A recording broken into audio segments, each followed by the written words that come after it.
way at all. Not at all. And I never, and I've still been thinking about your question. I can't think of a particular show I'd want to work on. Now I enjoy watching them. I just want to watch it. I want to be entertained.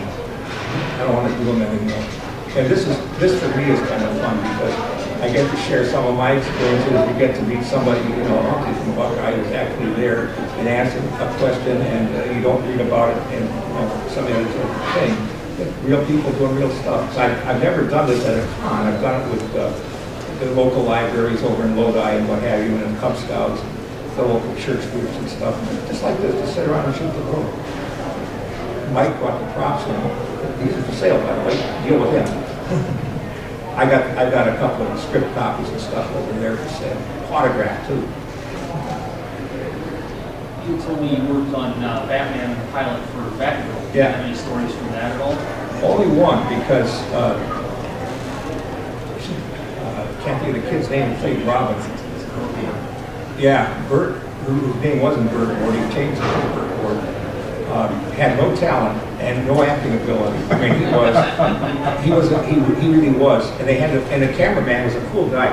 So they got this one scene, the camera's inside, they come in this window and they're on this little display platform, and like a window in front of a grocery market or something, and they're on this platform, they jump down and they look at each other, okay, and then they do.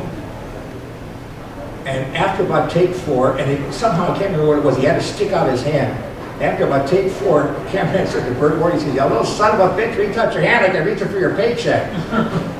So, Burt Ward, but Adam was cool. I can't think of the name, the girl gal who played the Batgirl was cool. She actually did the green, Von Craig? Yeah. She did one, the green girl on Star Trek. And what we did is, a lot of the planet's surface was on the stage next door. They'd open up these big double doors, and there would be the set. So, I can't remember what the episode was, but it was one where she played the green girl, and it blew up, right? And they got her on camera. She says, "Oh shit!" Because this thing went off, and it wasn't that bad, but she hadn't expected it. So, and we did one where I can't see the actor's name, but they're looking for kind of a hippie haven planet, and he climbs up a tree.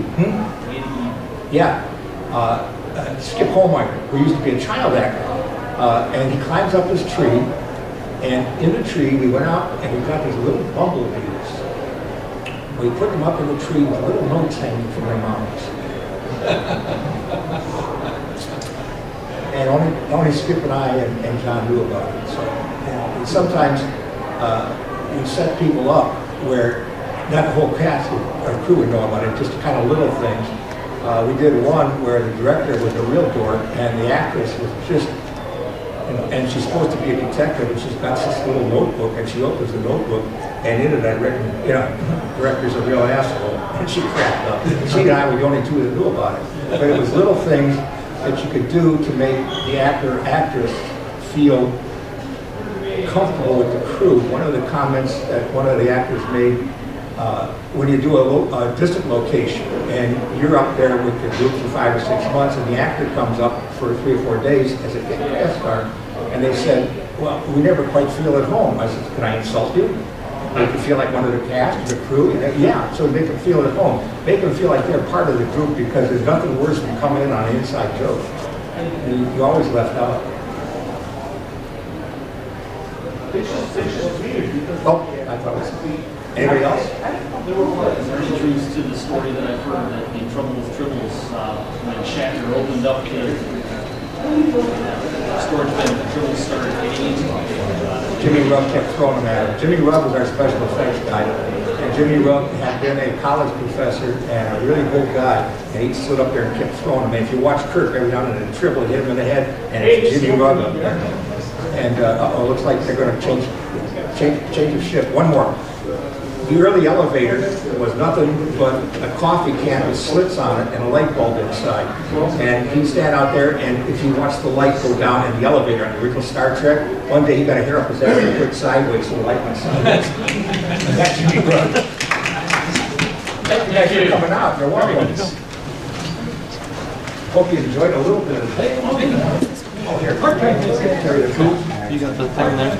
Good. You'll, and that may be not a problem. It's about This is the only outside. this was after like the fourth one, so, and I can live with that, it's just a large. You go up to it happy with the surgery. Okay, I had enough. Different. Hey, thanks, Mike. Sure,